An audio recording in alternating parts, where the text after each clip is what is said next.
দর্শক, আমার বাঁ পাশে একটা ছবি হয়তো আপনারা দেখতে পাচ্ছেন। সাকিব আল হাসান উইকেট নেওয়ার পর নর্মালি এই ধরনের সেলিব্রেশনগুলো করে থাকেন বা এরকম একটা সেলিব্রেশন করে থাকেন 2019 বিশ্বকাপে। খুব সম্ভবত কোনো একটা ম্যাচে উইকেট নেওয়ার পরে তিনি এই ধরনের সেলিব্রেশন করেছিলেন। এবং সাকিব আল হাসান তার ক্যারিয়ার জুড়ে প্রায় 17-18 বছরের ক্যারিয়ার, সেই ক্যারিয়ারে তিনি কয়েক শতবার হবে হয়তো এরকম সেলিব্রেশন করেছেন। কিন্তু এই যে চলমান একটা টি-20 বিশ্বকাপ চলছে, এই বিশ্বকাপে কিন্তু সাকিবকে আমরা এইরকম সেলিব্রেশন করতে এখনও দেখিনি।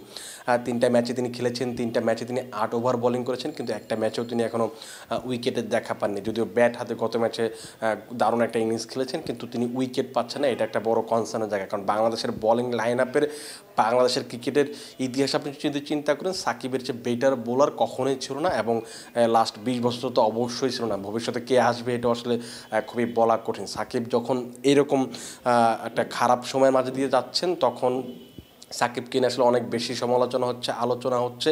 এটা আসলে খুব একটা স্বাভাবিক, কারণ হচ্ছে আপনি যখন সাকিব যে মাপের ক্রিকেটার, যে লেভেলের ক্রিকেটার, সাকিবের কাছে মানুষের প্রত্যাশাটা বেশি থাকবে। মানুষ সবাই চাইবে, সমর্থকরা চাইবে সাকিব লাস্ট 16-17 বছরে যেভাবে তিনি পারফর্ম করেছেন সেটা সবসময় কন্টিনিউ করুন। সাকিব যখন খেলতে নামবে তখন মানুষ আসলে এইটাই প্রত্যাশা করে। সাকিব 3টা বা 4টা উইকেট নেবে, একটা 50 করবে, বাংলাদেশ ম্যাচ জিতে যাবে, তিনি ম্যান অফ দ্য ম্যাচ হবেন।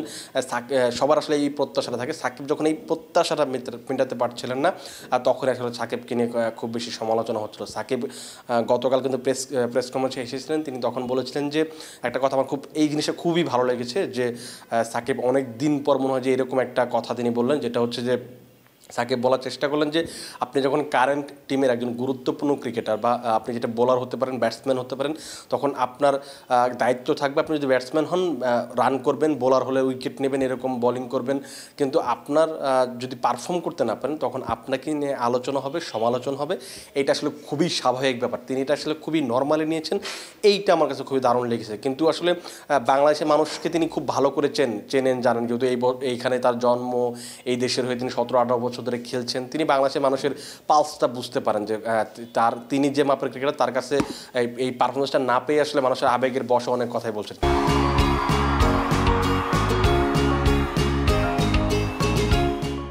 কিন্তু সমস্যা যেটা হচ্ছে, বাংলাদেশের মানুষের পাশাপাশি একটা মন্তব্য আসলে অনেক বেশি আলোচনার সৃষ্টি করেছে, সেটা হচ্ছে বীরেন্দ্র সেহবাগ। তিনি সাউথ আফ্রিকার বিপক্ষে ম্যাচের পরে সাকিব যখন এনরিক নরকের একটা বাউন্সারে পুল করতে গিয়ে আউট হয়ে গেলেন, তারপরে ওই ম্যাচটা বাংলাদেশ 4 রানে হেরে যায়। ওই ম্যাচ শেষে বীরেন্দ্র সেহবাগ ক্রিকবাজের সঙ্গে কথা বলছিলেন, সেইখানে তিনি আসলে একটু সাকিবকে নিয়ে আসলে একটু কটু কথা বলেছেন, একটু বাজেভাবে আসলে বেশি, মানে এটা আসলে সমালোচনা করা।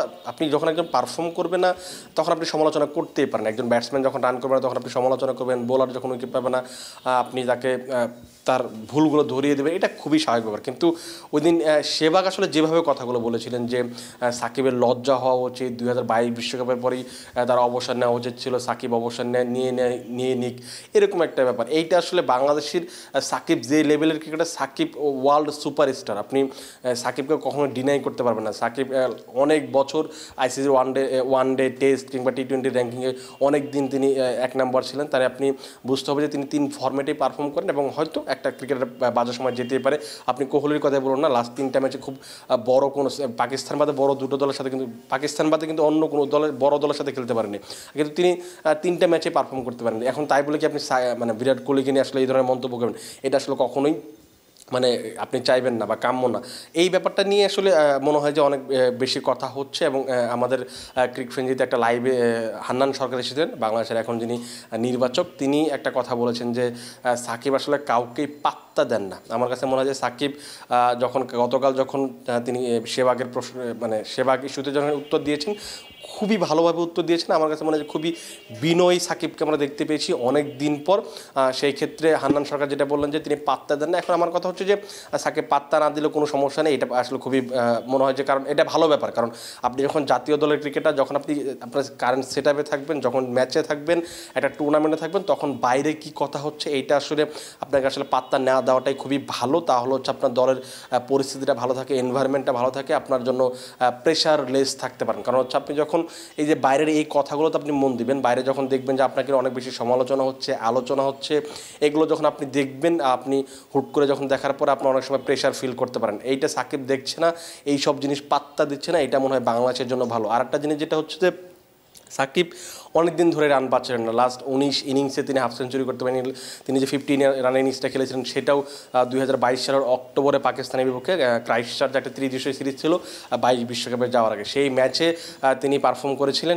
তারপরে তিনি এসে যে গতকাল নেদারল্যান্ডসের বিপক্ষে একটা 50 রানের ইনিংস খেলেন, যেটা হচ্ছে যে 64 ছিল অপরাজিত, এবং সেই ইনিংসের উপর ভর করে কিন্তু বাংলাদেশ শেষ পর্যন্ত 159 রানে একটা বড় পুঁজি পায়, এবং সেই পুঁজিটা ডিপেন্ড করে রিশাদ হোসেন, সাকিবের বোলিং, তাসকিন, তানজিম কিংবা হচ্ছে মুস্তাফিজুর রহমানদের বোলিংয়ে কিন্তু বাংলাদেশ জিতে নেয়। আমার এখন যেটা কথা হচ্ছে সেটা হচ্ছে সাকিব অনেক দিন রান করছিলেন না। বললাম যেটা যে 19 ইনিংসে তিনি রান করেননি। এই যে এই সময় যে রান করেননি, সাকিব হুট করে রানে দেখা পেলেন। এখন সাকিবের যারা দায়িত্ব থাকবে, সাকিবকে এই জিনিসটা ফর্মটা কন্টিনিউ করতে হবে। কারণ আপনি যখন শেষ ম্যাচটা নেপালের বিপক্ষে খেলতে হবে, নেপালের বিপক্ষে বাংলাদেশ জিতে গেলে বাংলাদেশ সুপার 8-এ কোয়ালিফাই করবে। এমন যদি নাও জিতে সেক্ষেত্রে কোয়ালিফাই করার চান্স আছে। কারণ হচ্ছে যেমন নেদারল্যান্ড যদি শ্রীলঙ্কার বিপক্ষে হেরে যায় তখন বাংলাদেশ আসলে নেপালের বিপক্ষে না জিতলেও বাংলাদেশ কোয়ালিফাই করবে। এখন আপনি যদি জানেন আপনি সুপার 8-এ যাবেন, তখন আপনাকে কিন্তু প্রতিপক্ষগুলো আপনি জেনে গেছেন, যেখানে হচ্ছে আফগানিস্তান, অস্ট্রেলিয়া এবং ভারতের মতো দলের বিপক্ষে খেলতে হবে। এখন আপনি যখন এই ধরনের টুর্নামেন্টে খেলবেন, এই যে যত সামনের দিকে যাবেন, সাকিব যে এক্সপিরিয়েন্স ক্রিকেটার, সাকিব এত বছর ধরে পারফর্ম করছেন, সাকিবের পারফর্ম করাটা গুরুত্বপূর্ণ। দেখুন কালকের ম্যাচটাই দেখুন, সাকিব যত বেশি ইনভলভ ছিল, ব্যাটিংয়ে ইনভলভমেন্ট, ব্যাটিংয়ে রান করেছেন, বলিংয়ে মনে হচ্ছিল সাকিবকে অন্যরকম, উইকেট পাননি কিন্তু সাকিব দেখবেন তার একটা আগ্রাসন ছিল, ইন্টেন্সটা খুব বেশি ছিল। সাকিবকে যখন আপনি এইরকম পর্যায়ে দেখবেন, তখন তার সাথে যারা আছে, যারা ইয়াং ক্রিকেটার আছে, যারা সাকিবকে আইডল মানেন, সাকিবের সাথে খেলা তাদের কাছে গর্বের মতো, তো এই যে তারা কিন্তু আসলে আরও বেশি ইন্সপায়ার্ড হবেন এবং দলের জন্য নিজেদের সেরাটা ঢেলে দেওয়ার চেষ্টা করবেন। সাকিবের গতকালের ম্যাচটা আমার কাছে ফ্যান্টাস্টিক লেগেছে। তিনি সব দিক থেকেই মনে হয় যে 100-তে 100 ছিলেন, 110 আপনি বলতে পারেন।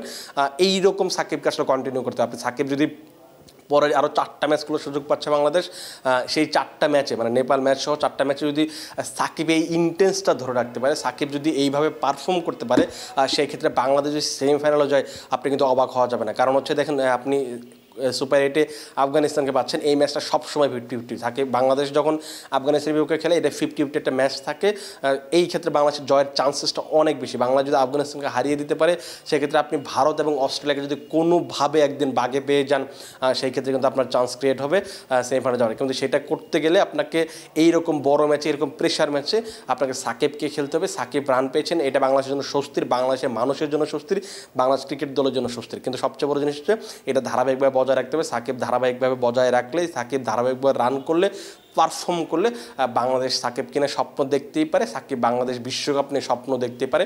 হ্যাঁ, বিশ্বকাপ জিতবে না হয়তো, কিন্তু সাকিব বাংলাদেশ আসলে আরও সামনে যাওয়ার সুযোগ পেতে পারে এবং ওই স্বপ্নটা দেখতেই পারে। এখন সাকিবকে পারফর্ম করতে হবে। সাকিব বাংলাদেশের সেরা খেলোয়াড়, ইতিহাসের সেরা খেলোয়াড়, আপনার সবাইকে বিশ্বাস রাখতে হবে। সাকিব এখনও ফুরিয়ে যাননি, সাকিব জানেন কীভাবে পারফর্ম করতে হয়। সাকিব যখনই প্রেশারে পড়েন তখনই বড় পারফর্ম করে নিয়ে আসেন। এই যে প্রেশার পড়েছিলেন, বড় পারফর্ম করেছেন এবং সেটা আসলে কন্টিনিউ করতে হবে। তিনি কন্টিনিউ করে বাংলাদেশের জন্য লাভ, আমাদের জন্য লাভ, আপনাদের জন্য লাভ। দর্শক, আগামী ম্যাচ নেপালের বিপক্ষে, সেই ম্যাচের আগে অবশ্যই আপনাদের সঙ্গে নতুন কিছু নিয়ে অবশ্যই কথা হবে। সেই পর্যন্ত আপনারা ভালো থাকুন, সুস্থ থাকুন এবং অবশ্যই ক্রিকফ্রেঞ্জির সাথেই থাকুন।